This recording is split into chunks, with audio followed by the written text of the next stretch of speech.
இந்த குழந்தைகளில் கிட்டத்தட்ட 80% வந்து நீங்கள் என்னத்தான் ரோல் மாடலாக எடுத்துக்கணும். சூர்யா கார்த்திங்கிறவங்க சிவகுமார்ங்கிற நடிகனுடைய பிள்ளைங்க.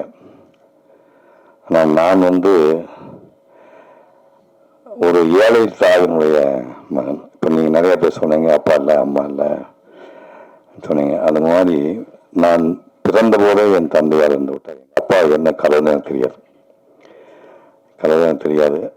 அம்மாவுக்கு படிப்பறிவு கிடையாது. ஒரு பானம் பார்த்த பொண்ணு ஒரு 8 ஏக்கரா வச்சுட்டு போயிருந்தாரு. அது கூலிக்கு 4 ஆளை வச்சுட்டு அம்மாவும் கூலி வேலை செய்வாங்க. பருத்தி செடி எத்தனை பேர் பார்த்துருக்கீங்க? கிராமப்புறத்துக்கு வந்து கை விட்டு காட்டுங்க. பருத்தி செடி, அந்த பருத்தியில் வந்து எங்கள் காலத்தில் கருங்கண்ணி கம்போடியான்னு 2 குரூப் இருக்கும். கருங்கண்ணிங்கிறது செம்மண் நிலத்தில் விளையக்கூடியது, கம்போடியாங்கிறது கரிசல் மண்ணை விளையக்கூடிய ஹைடெக்கு பருத்தி. அது இந்த செம்மணத்தில் கருங்கண்ணி வந்து பருத்தி எடுத்து முடிஞ்சோன்னா அந்த காஞ்ச போன அதுக்கு பேருக்கு மாறு, பருத்தி மாறுன்னு சொல்லுவாங்க. அதை வந்து மனுஷங்கன்னா பூமியிலேருந்து பிடிங்க இருக்கணும்.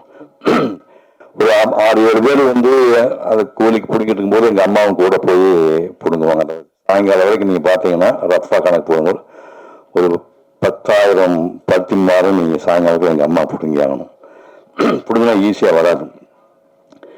முக்கி பிடுங்கி எடுக்கும்போது 10-15 பிடுங்கும்போது லேசாக அது சிவப்பு கலராகி கொஞ்சம் நேரமாகி மத்தியானத்துக்குள்ளே இது தோல் உறிஞ்சிடும்.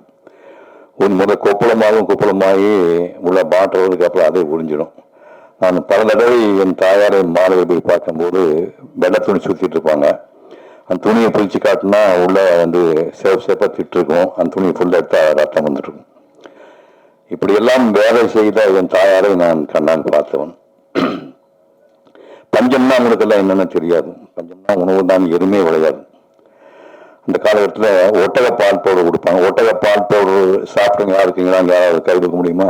ஒட்டக பால் பவுடர் இங்கே கல்யாணம் எடுத்திருக்காரு. ஒட்டக பால் பவுடர் ஒன்று கொடுப்பாங்க. அதை வந்து ஹாட் பாட்டில் போட்டு கொஞ்சம் சக்கரையும் போட்டு குடிக்கும்போது அந்த கவுச்சி வரும். இந்த ஒட்டகத்தோட நாட்டம் வராது. நான் குடிச்சிருக்கேன் ஒட்டக பால் பவுடர். இதுக்குமே வசதி இல்லாதவங்களுக்கு ஆத்தோரம் கற்றாழைன்னு கிராமப்புறத்தில் மக்களுக்கு தான் தெரியும். கற்றாழையில் அந்த இலைகளை வெட்டிட்டீங்கன்னா கீழ்ப்பு அடியில் வந்து ட்ரங்க் இருக்கு, அடி மரம் இருக்கும். மரத்தில் கடப்பாறை போட்டு நம்பினீங்கன்னா உள்ள வந்து ஒரு யானையோட தந்தர் கலர், ஒரு வெண் பழுப்பு கலர்ல கிழங்கு வரும். அந்த கிழங்குல வந்து இவ்வளவு இது பேர் குதிர். மொடாங்கிற சிறுசா இருக்கு, பெருசா இருக்கு, குதிர்னு பேர். குதிருக்குள்ள ஒரு பாதி குதிருக்கு வந்து கட்டி அதை போட்டுட்டு கொட்டையை நீக்கி நார் வச்சு புளியை உள்ள போடணும். அதுக்கப்புறம் கருப்பட்டி வந்து தட்டி ஒரு 10-20 கருப்பட்டி பட்டு அதை உள்ள தட்டி உள்ள போடணும். போட்டு ஒரு பாதி குதிரைக்கு தண்ணி ஊற்றி 24 மணி நேரம் எரிச்சிங்கன்னா அந்த படுப்புக்கல்ல உள்ள அந்த கிழங்குல வந்து இந்த புளியோட எசன்ஸும் கருப்பட்டி எசன்ஸ் சேர்ந்து திருநெல்வேலி அல்வா கலர் இருக்கும். இதை வச்சு பார்த்தீங்கன்னா திருநெல்வேலி அல்வா மாதிரியே இருக்கும். சாப்பிட்டீங்கன்னா 2 ஹவர்ஸில் லூஸ் மோஷன் போகும். இதெல்லாம் நாங்கள் சாப்பிட்டு பார்த்துருக்கோம். படுத்துருக்கும் போது திடீர்னு எனக்கு சாப்பாடுன்னா எங்கள் காலத்தில் சாப்பாடெல்லாம் தினம் சமைக்கிறதுலாம் கிடையாது. காலையில் முந்தின நாள் செஞ்சு பழைய சாதம் இருக்கும், சோளச்சோறு இருக்கும், அடிப்பத்திலாம் இருக்குது. இப்போ சீவச்சோறு சொல்லுவாங்க. சீவச்சோறத்துக்கு ஒரு சின்ன பீஸ் போட்டு பால் எப்படி மாடுக்கு மேலே தயிர் கிடைக்கும். தயிரும் சீவச்சோறும் போட்டு தான் நான் அந்த ஒரு 6-7 ஆண்டுகள் படிக்கும்போது காலையில் சாப்பிடுவேன். அப்புறம் தாங்க முடியாமல் ஒரு இடத்துல எங்கள் அம்மாட்ட பொங்கச்சோறு போட முடியாமல் நீ எதுக்காக நீ பெற்ற அப்படின்னு கேட்டேன். அது எங்கள் அம்மாவை பேசாமல் இருந்தேன். அது ஒன்றும் சொல்லாமல் எப்படியோ கடனோடு வாங்கி ஒரு பிடி அரிசி மட்டும் வச்சுருந்தேன். அந்த ஒரு பிடியை வந்து போட்டு சமைச்சு அரிசியும் பருப்பு சாதம், கோயம்புத்தூர் ஜில்லாவுக்கு தான் தெரியும், நீங்கள் லெமன் ரைஸ் சொல்லுவீங்க, சாதம் செஞ்சு பள்ளிக்கூடத்துக்கு போகிறதுக்கு மட்டும் அந்த பாத்திரத்துக்குள்ளே போட்டு எங்கள் அம்மா அனுப்புவாங்க. மற்ற நேரத்தில் கிடைக்காது. சாயங்காலம் கொள்ளு, தட்டைப்பயிறு, பச்சைப்பயிறு, சுண்டல், அதான் நைட் சாப்பாடு. இப்போ போகும்போது ஊருக்குள்ளே பள்ளிக்கூடம் கிடையாது, மின்சாரம் கிடையாது, டாய்லெட் கிடையாது, குடிநீர் கிடையாது. பக்கத்தில் ஒரு 1 கிலோமீட்டர் தூரத்தில் அது ஊரில் போய் படிக்கிறோம்னா அங்கே வந்து தனியார் பள்ளிக்கூடம் பிரைவேட் இருக்கிறாரு, கல்யாணசாமி நாடு இருந்தார். ஊருக்கு கோயிலை விட்டு தனியாக மொட்டமே ஒரு மண்டபம்னு ஊருக்கு நடுவில் ஒரு மண்டபம் வந்துச்சு. அந்த மண்டபத்தில் வந்து தரைப்பயிர் இந்த ஹைட் இருக்கும், பூரா தூசி வந்துட்டு இருக்கும். ஸ்கூலுக்கு வர வழியில் வந்து மாடு சாணம் போட்டுக்கிட்டேன். சாணத்தை வந்து கூடையில் நாங்கள் அள்ளிட்டு வந்து அதை அப்படியே கரைச்சி விட்டு முதல்ல சாணம் போட்டால் சாணத்தில் புகை வரும். சாணம் போட்டு பார்த்துக்கணும் நீங்கள், மாடு சாணம் போட்டவுடன் அதில் ஒரு புகை வரும். அதை பாரு அந்த அம்மா பார்த்துக்கணும். சாணம் போட்டு அந்த புகையோடு அந்த சாணத்தை எடுத்துகிட்டு போய் கூடையை போட்டு பிசைஞ்சு கரைச்சி அதை வந்து மிளகி விட்டு அதை காஞ்சதுக்கப்புறம் அதுதான் உட்காந்து ஒரு 30 பேர் நாங்கள் படித்தோம். அப்படி 1ஆம் கிளாஸ்க்கு 1 ரூபா, 2ஆம் கிளாஸ்க்கு 2 ரூபா, 3ஆம் கிளாஸ் 3 ரூபா, 4ஆம் கிளாஸ் 4 ரூபா, அப்புறம் 5ஆம் கிளாஸ் நேராக சூடு பள்ளிக்கூடத்துக்கு போகணும். அந்த காலத்திலேயே வந்து ஒரு மேத்ஸில் ஜீனியஸாக இருந்தவர். நான் பல இடங்கள்ல இந்த கதை சொல்லியிருக்கேன். எங்கள் பசங்க கோச்சிக்குவாங்க, இது எங்கே போனால் இதே சொல்லிட்டீங்களான்னு. இருந்தாலும் பரவாயில்ல, மன்னிச்சுங்க, இங்கேயும் சொல்கிறேன். ராம்ஜியா சொன்னால் சந்தோஷமா இருக்கு. காலரைக்கால் காசுக்கு 4 அரைக்காய் கத்திரிக்காய், 1 காசுக்கு எத்தனை கத்திரிக்காய்? இப்போ நான் சொல்றீங்களா? காசு வச்சிருக்கேன், ரெடியா காசு வச்சிருக்கேன் சொன்னீங்கன்னா அது பாருங்க 1000 ரூபாய் கொடுக்குறேன். காலைக்கால் காசுக்கு 4 அரைக்காய் கத்திரிக்காய், 1 காசுக்கு எத்தனை கத்திரிக்காய்? இந்த கணக்கெல்லாம் 4 வயசுக்குள்ள போட்டு 4ஆம் கிளாஸுக்கு முடிச்சுட்டு அப்புறம் அங்கே போனோம். அங்கே போனோம்னா 6, 7, 8க்கு 2.25 ரூபா ஃபீஸ், 9, 10, 11க்கு 5.25 ரூபா ஃபீஸ். இப்போ வரும்போது அதுக்கு டோட்டல் பண்ணி பார்த்தேன், 365 ரூபா 50 பைசா. எனக்கு வந்து SSLC முடிக்கிறதுக்கான செலவு 365 ரூபா 50 பைசா. இப்போ காஃபி பையனை ப்ரீகேஜி சேர்த்துவதுக்கு 2.5 லட்சம் ரூபா கேட்குறாங்க. கற்பனை பண்ணி பாருங்க, பைத்தியம் முடிச்சுதான் நினைச்சுப்பாங்க. 365 ரூபா 50 பைசால நான் ஸ்கூல் டைமில் முடிச்சுட்டேன். அங்கே ஒரு கிளைமாக்ஸ் இருந்தது.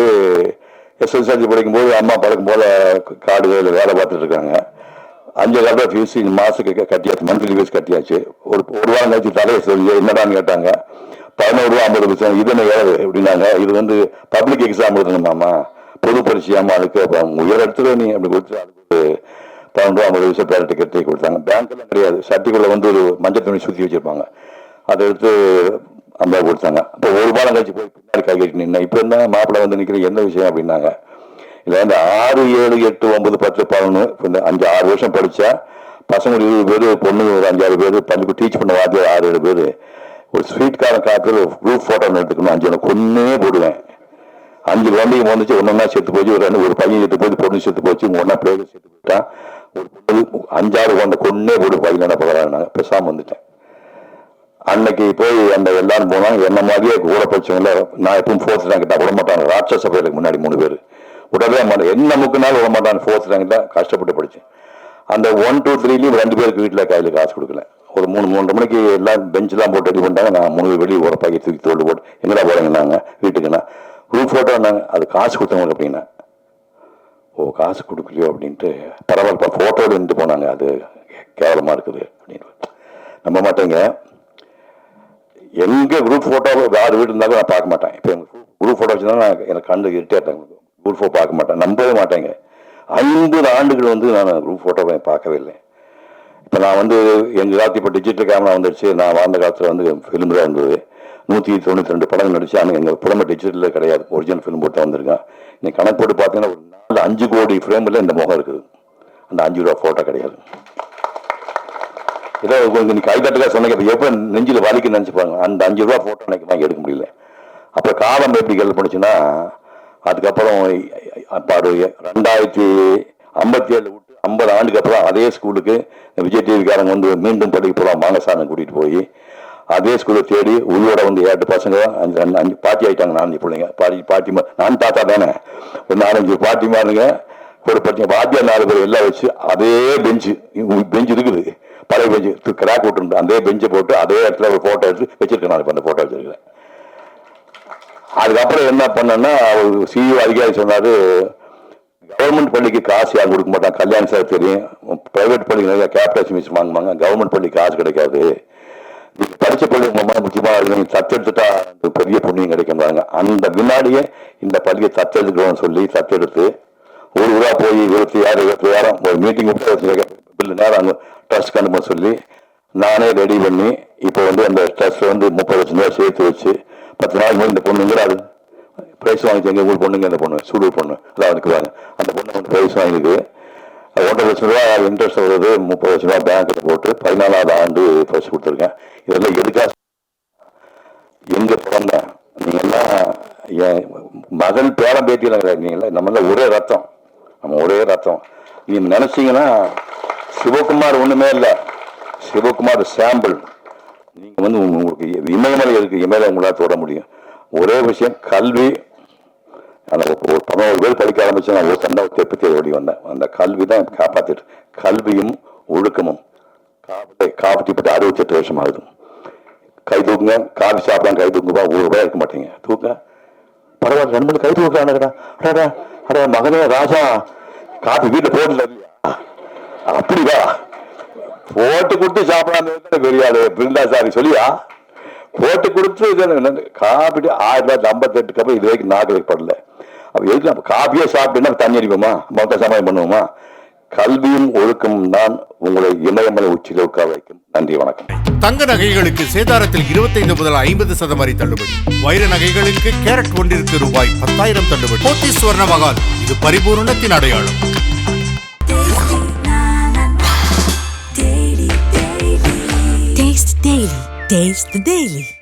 இப்போ ஆடி தள்ளுபடி, கூடவே டிஸ்கவுண்ட் வவுச்சர்ஸ். இதை எப்போ யூஸ் பண்றது? ஆடியில தள்ளுபடி, ஆவணியில டிஸ்கவுண்ட் வவுச்சர்ஸ். போத்தீஸ் ஆடியில் தள்ளுபடியுடன் டிஸ்கவுண்ட் வவுச்சர்.